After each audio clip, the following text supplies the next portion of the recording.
Welcome back. Today we have an art genre term, a couple of American history items, the Panama Canal, a pioneering musician, some awards, a song, and a quote. So grab your favorite cuppa, settle in, and let's have a look.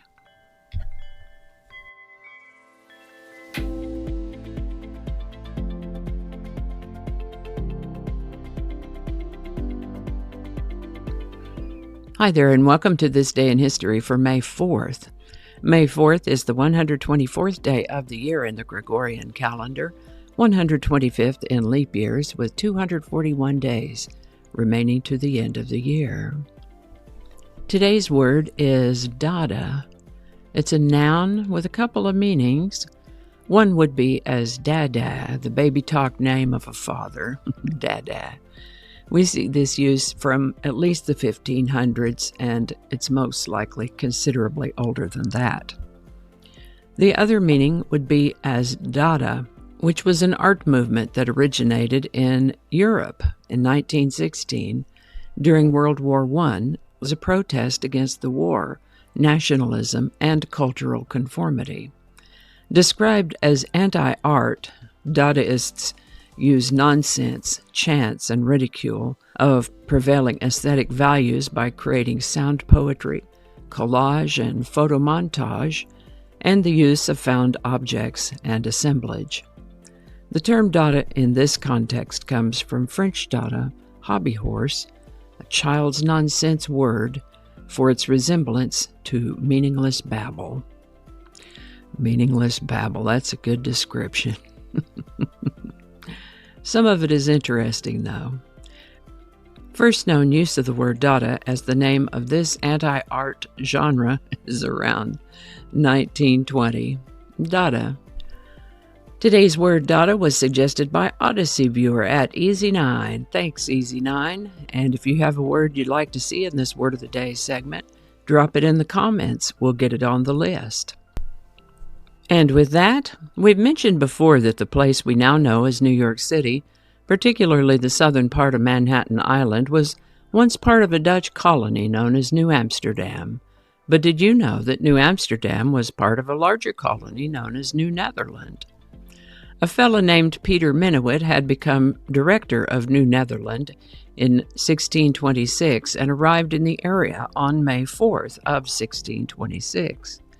Initially, the Dutch wanted the capital of New Netherland to be located on what was then called the South River, now known as the Delaware River. It didn't take them long to find out that mosquitoes in the summer and frozen waterways in the winter made this an unfavorable choice. And so it is that they decided to make their base of operations on the southern tip of Manhattan Island at the mouth of the river that had been explored by Henry Hudson when he was looking for Northwest Passage to the Pacific Ocean. By the way, Peter Minuit is also the guy who purchased Manhattan Island from the Native Americans for 60 guilders worth of trade in 1626. The Dutch held this colony from 1626 to 1631. Rhode Island became the first American colony to renounce allegiance to King George III on May 4th, 1776. The United States began construction of the Panama Canal on May 4th, 1904. This is the birthday of American surf rock guitarist Dick Dale. Known as the king of surf guitar, he was born Richard Anthony Monsoor on May 4th, 1937 in Boston, Massachusetts. He developed an early interest in music, playing piano, trumpet, ukulele, and other stringed instruments, including guitar. His family moved to California when he was in high school, and he learned how to surf when he was 17. Of Lebanese extraction, he had been exposed to a good bit of Arab music, which influenced his development of surf music. He acquired the name by which we know him today, Dick Dale, when he was playing in country western rockabilly bars. A fellow entertainer called Texas Tiny gave him the name Dick Dale because he thought it was a good name for a country singer. Turns out it's also a good name for the king of the surf guitar. He worked with Leo Fender testing new equipment, and he was hard on the equipment. He blew up several amplifiers in his attempts to play louder than the screaming audience. This led to the development of heavier-duty equipment that could withstand being played that hard and that loud. It was in the early 1960s that he started having surfer dances at the Rendezvous Ballroom in Balboa, California. These dances, which he called stomps, were extremely popular, routinely sold out, and were the genesis of the surf music phenomenon. Dick Dale lived to the age of 81. Ernest Hemingway won the Pulitzer Prize for The Old Man and the Sea on May 4, 1953. The first annual Grammy Awards were held on May 4, 1959. Put on by the National Academy of Recording Arts and Sciences, doing business as the Recording Academy, this award was initially planned to be called the Gramophone Awards, and it all started with the Hollywood Walk of Fame project in the 1950s.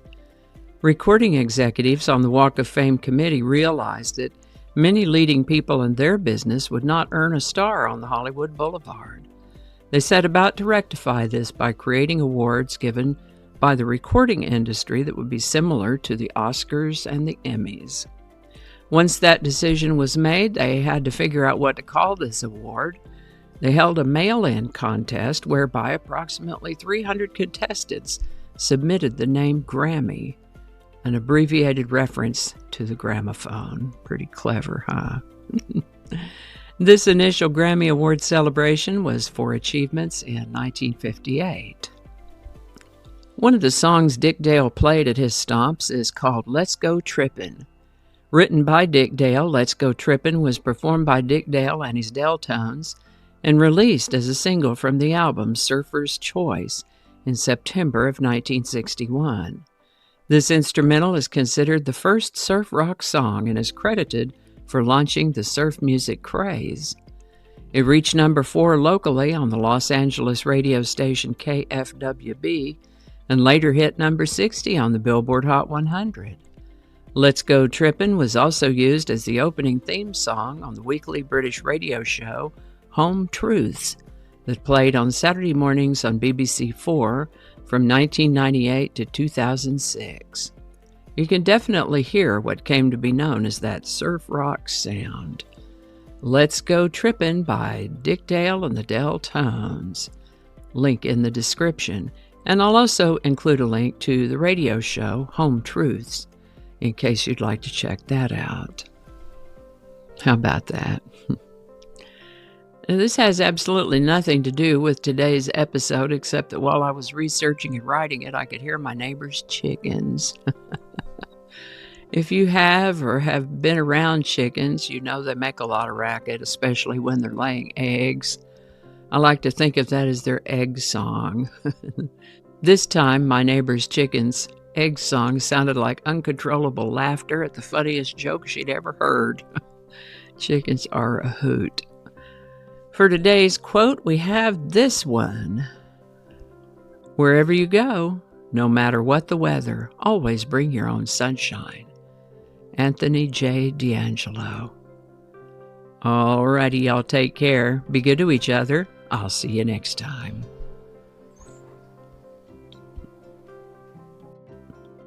A fella named, let me get his pronunciation right, Minuit. And I missed a part, so let's just look real quick.